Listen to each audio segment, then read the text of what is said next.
Hello everyone, मी सुजाता. तुम्हाला तर माहितीच आहे आता वटपौर्णिमा आली आहे. त्याच्यासाठी मी तुमच्यासाठी एक वटपौर्णिमेचा सिंपल मेकअप लुक क्रिएट करून दाखवत आहे. व्हिडिओ लास्ट पर्यंत बघा. लाईक, शेअर, सबस्क्राईब करा. तुमचे काही प्रश्न असतील तर तुम्ही मला कमेंट करून विचारू शकता. चला तर आपण मेकअप स्टार्ट करूया. मेकअप मध्ये सर्वात आधी आपल्याला स्किन प्रिपरेशन करणं खूप गरजेचं असतं. स्किन प्रिपरेशन म्हणजे काय? Cleansing, toner, moisturiser. मेकअप करण्याआधी सीटीएम करणं खूप गरजेचं असतं. क्लिन्झिंग, टोनर आणि मॉइश्चरायझर हे तिन्ही यूज केल्यानंतर आपली स्किन पूर्ण प्रिपेअर होते मेकअपसाठी. तर आपण मेकअप सुरू करूया. सगळ्यात आधी फेस वॉश करून घ्यायचा आहे किंवा वेट टूशीने पूर्ण आपला फेस क्लीन करून घ्यायचा आहे.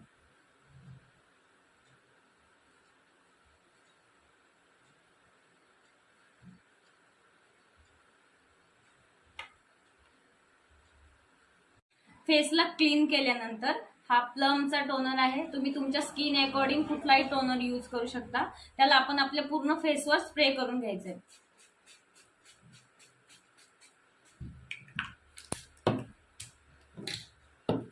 स्प्रे झाल्यानंतर त्याला पूर्ण स्किन मध्ये आपल्या ऍब्झॉर्ब करून घ्यायचं.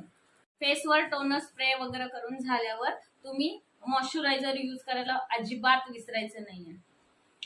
हे सेटाफिलचं मॉइश्चरायझर आहे. तुम्ही तुमच्या स्किनच्या अकॉर्डिंग कुठलाही मॉइश्चरायझर यूज करू शकता. ड्राय स्किन असेल तर क्वांटिटी थोडी जास्त ठेवायची. ऑइली स्किन असेल तर क्वांटिटी थोडी कमी ठेवायची.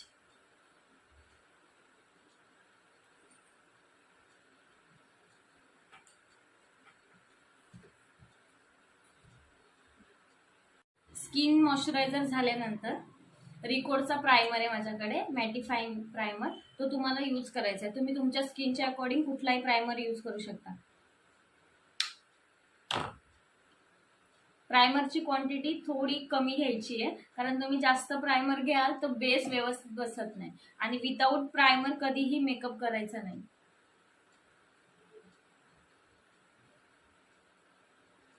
टी झोन एरियामध्ये सगळ्यात जास्त आपला मेकअप रिमूव्ह होतो. त्यामुळे टी झोन एरियामध्ये पूर्ण व्यवस्थित प्रायमर लावून घ्यायचं. फेसला प्रायमर झाल्यानंतर आपण आपल्या फेसला करेक्शन करायचं असतं. आपले जे डार्क सर्कल आहेत, अंडर आईज आहेत, नोजच्या बाजूला आहे, माउथ एरिया आहे, जिथे जिथे डार्क सर्कल असतात ते आपल्याला हाईड करायचे असतात. त्याच्यासाठी आपण कलर करेक्शन करतो. माझ्याकडे रिकोडची ही पॅलेट आहे, कन्सिलर पॅलेट. त्याने मी ही यूज करणार आहे. तुम्ही मार्सची पॅलेट पण यूज करू शकता. कमी रेंजमध्ये तुम्हाला ही पण हाय कव्हरेज देते. अंडर 500 पर्यंत ही तुम्हाला येऊन जाते. ही थोडी हेवी रेंज मध्ये आहे, बट हिचा रिझल्ट खूप छान आहे. जे प्रोफेशनल मेकअप आर्टिस्ट वगैरे आहेत ही पॅलेट यूज करू शकतात. नॉर्मल डेज मध्ये तुम्हाला मेकअप करायचा असेल तर तुम्ही मार्सचे किंवा इनसाइडचे. मी रिकोडच्या पॅलेटने फेसचं करेक्शन करून घेते.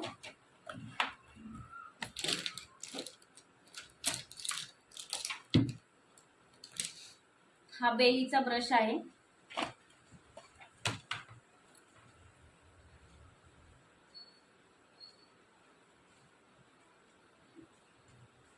ऑरेंज कलर करेक्टर मी अप्लाय केलंय. जिथे जिथे मला माझी स्किन अनइवन वाटत होती, डार्क सर्कल वाटत होते, तिथे तिथे मी ऑरेंज कलर करेक्टर अप्लाय केले.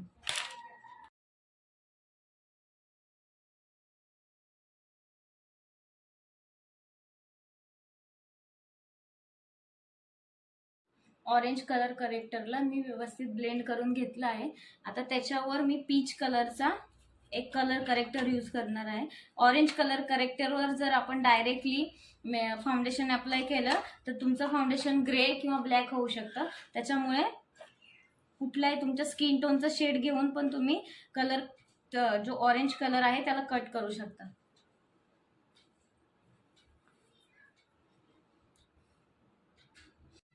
जिथे जिथे ऑरेंज कलर करेक्टर अप्लाय केलं होतं तिथे तिथे तुमच्या स्किन टोनचा कुठलाही एक कन्सिलर घेऊन थोडासा ऑरेंज कलर करेक्टरला कट करायचे आपल्याला.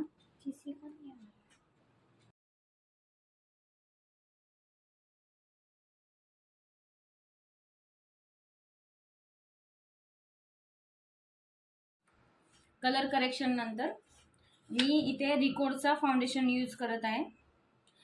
माझा शेड मद्रास आहे. मीडियम स्किन टोनसाठी हा शेड व्यवस्थित जातो. तुमच्या स्किन अकॉर्डिंग, तुमच्या फेस अकॉर्डिंग तुम्हाला 1 किंवा 2 ड्रॉप फाउंडेशन घ्यायचंय. त्याच्यामध्ये मी हा रिकोडचा मेकअप मिक्सचर यूज करत आहे. 1 किंवा 2 ड्रॉप्स तुम्ही टाकून व्यवस्थित फाउंडेशनला ब्लेंड करून घ्यायचे आणि नंतर फेसवर अप्लाय करायचे. याने आपला जो मेकअपचा बेस आहे तो व्यवस्थित राहतो.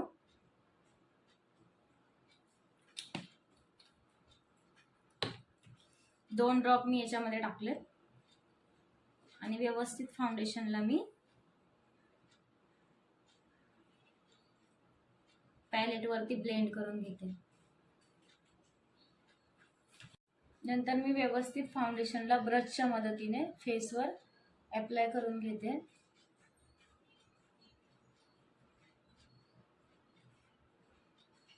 डायरेक्टली ब्युटी ब्लेंडरने पण तुम्ही फाउंडेशन ऍप्लिकेशन करू शकता.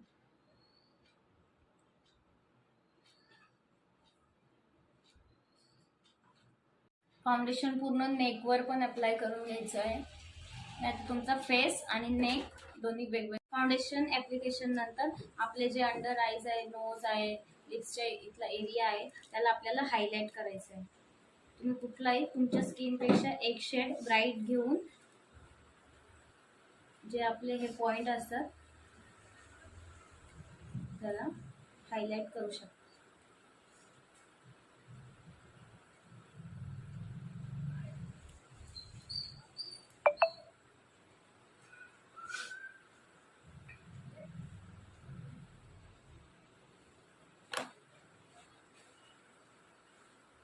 याला स्प्रेड करायचं नाहीये, याला जाग्यावर ब्लेंड करून घ्यायचं आहे. कन्सिलरने फेस हायलाइट केल्यानंतर आता आपल्याला फेस कटिंग करायचं आहे. नॉर्मल डेज मध्ये तुम्ही फेस कटिंग नाही केली, फाउंडेशन नंतर कुठली लूज पावडर ऍप्लिकेशन करून ब्लश आणि हायलायटर लावून मेकअप फिक्सर करून तुम्ही तुमचा मेकअप कंप्लीट करू शकता. पण जर तुम्हाला आपले फीचर्स व्यवस्थित शो करायचे असेल तर तुम्ही फेस कटिंग करून घ्यायची.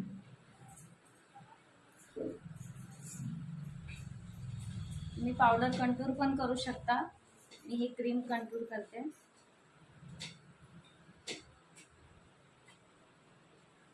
जॉ लाईन वर थोडस लावून घ्यायचं, याने आपला फेस थोडा लिफ्टेड दिसतो. काही लोकांना डबल चीन असते, फेस कटिंगने थोडस चीन कमी दिसते. फोरहेड ज्याचं मोठं असेल तर फोरहेड वर पण थोडस फेस कटिंग आपण करू शकतो.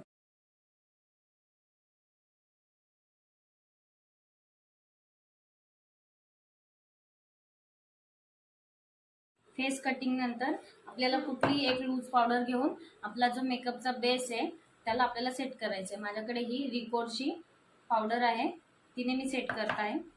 तुम्ही मार्सची पावडर पण यूज करू शकता, कमी रेंजमध्ये फुल कव्हरेज आहे. तुम्ही पावडर पफनी किंवा ब्रशने पण पावडर ऍप्लिकेशन करू शकता.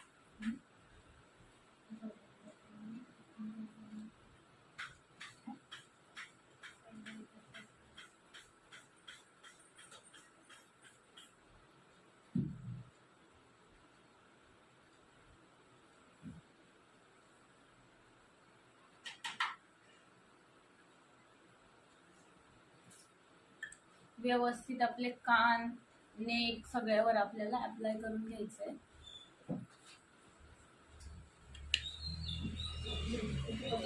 पावडर अशी ब्रशने लावून त्याच्यानंतर तुम्हाला ती डस्ट ऑफ करायची. जेवढी तुम्हाला एक्स्ट्रा वाटेल तिला आपल्याला रिमूव्ह करायचं. पावडर सेटिंग नंतर तुम्ही ब्लश यूज करा. हे शुगर पॉपचं आहे आणि हे माझं फेवरेट NYBचं पीच शेड मध्ये आहे.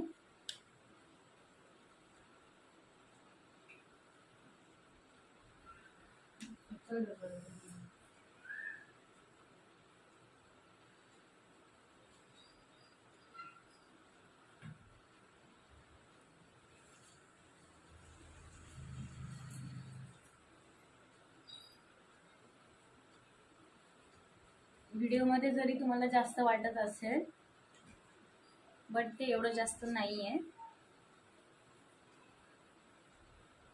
जोपर्यंत आपला मेकअप सेट होतो तोपर्यंत ते पूर्ण कमी होऊन जातं. ब्लश ऍप्लिकेशन नंतर आता आपण आय मेकअप करायला घेऊया. पूर्ण बेस झाल्यावर मी आज आय मेकअप करते. आपण बेसच्या आधी पण आय मेकअप करू शकतो. जर आपल्याला ग्लिटर आय मेकअप करायचा असेल तर आपण बेसच्या आधी आय मेकअप करायचा, आणि जर आपल्याला नॉर्मल आय मेकअप पाहिजे असेल मॅट मध्ये तर आपण बेस नंतर पण आय मेकअप करू शकतो. आता मी आयब्रो डिफाईन करून घेते.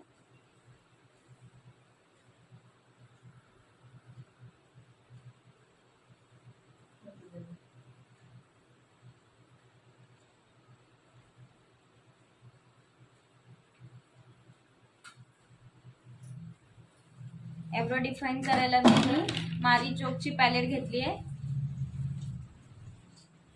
पावडर फॉर्म मध्ये आहे.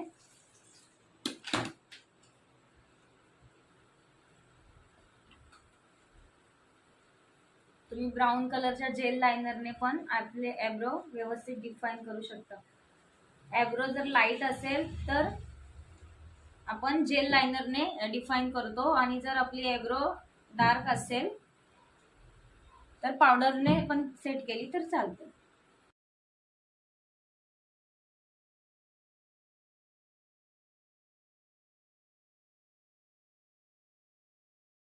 आय मेकअप मला एकदम हेवी नकोय. नॉर्मल आय मेकअप साठी मी ही हुडा ब्युटीची रोज गोल्ड पॅलेट यूज करते.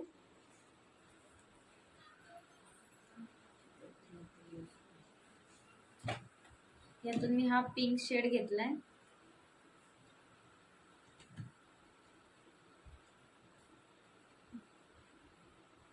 हा आपल्याला क्रीज लाईन वर ब्लेंड करून घ्यायचा आहे. एकदा दोन्ही साइडला मी पिंक कलर अप्लाय केलाय.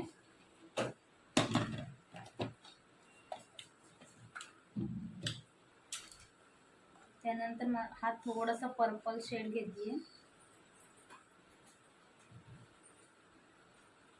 आणि आईच्या कॉर्नर वर त्याला ब्लेंड करते. आता आपण आयलाइनर काजळ लावून घेऊया. मेकअप कंप्लीट झाल्यानंतर आपल्याला मेकअप फिक्सर यूज करायचा आहे. माझ्याकडे हा रिकोरचा प्री प्राइम फिक्सर आहे. पूर्ण फेसवर आपण स्प्रे करून घेऊया.